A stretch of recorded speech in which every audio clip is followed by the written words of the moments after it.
Well, I spoke about this a short while ago with Scott Lucas, professor of American Studies from the University College of Dublin. I asked him for his analysis of the Justice Department's claim that it has now released all Epstein files it was required to.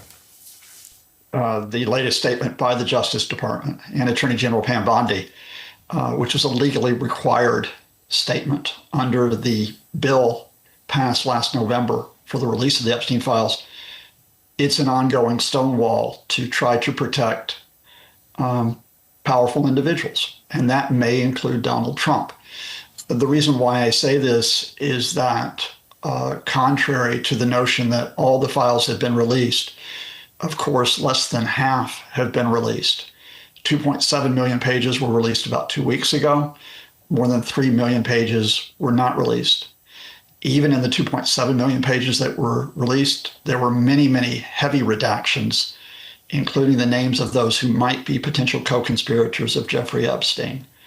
The statement by Bondi on Saturday follows her appearance last week at the House Judiciary Committee, where she effectively refused to answer questions, refused even to look at the survivors of Epstein who were in that room, and effectively insulted lawmakers if they tried to press her for further information. So no, this should not be seen, as some mistaken headlines have said, that this is suddenly a complete revelation of everything around Epstein. When you're talking about the Justice Department trying to highlight the name of Janis Joplin, who died when Jeffrey Epstein was 17, this is a diversion which is actually trying to hide, as it has been hidden for many months, the real story. Well, Scott, I gather from what you're saying that you believe that something is being hidden.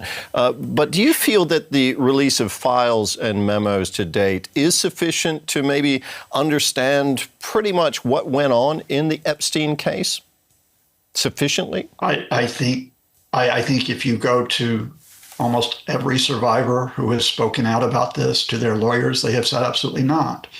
They have said that many of the testimonies of those survivors have not been released yet or have been heavily redacted. They have said that the names of men are being withheld in the files. Last week, finally, the Justice Department allowed some lawmakers to go in and see some of the files that had been released but had been heavily redacted. And even though those lawmakers could only see a small fraction of the files, they found the names of powerful men that had been hidden.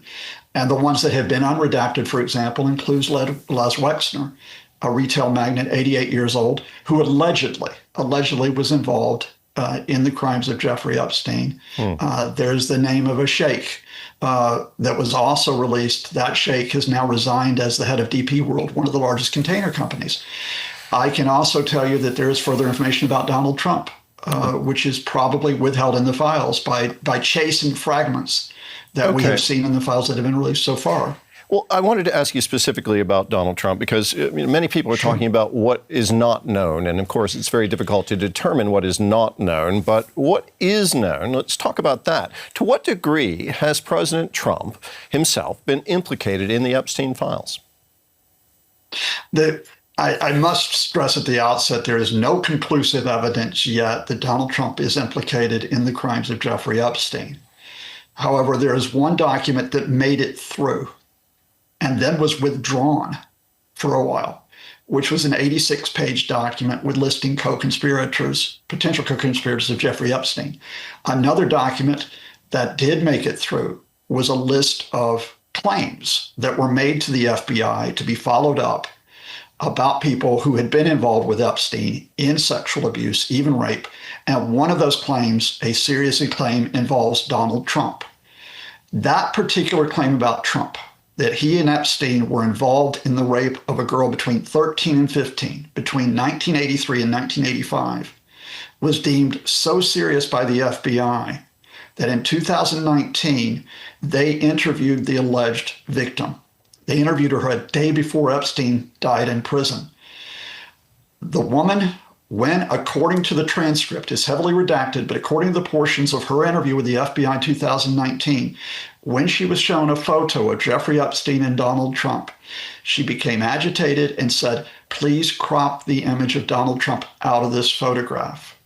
So In that release document, she does not directly accuse Donald Trump of the sexual assault about which the FBI had a tip, but she is agitated at the mention of Trump's name. At the end of that 302, the record of that interview, the witness asked to be excused, and the FBI says it will follow up soon with another interview with her. We do not know if that interview was conducted.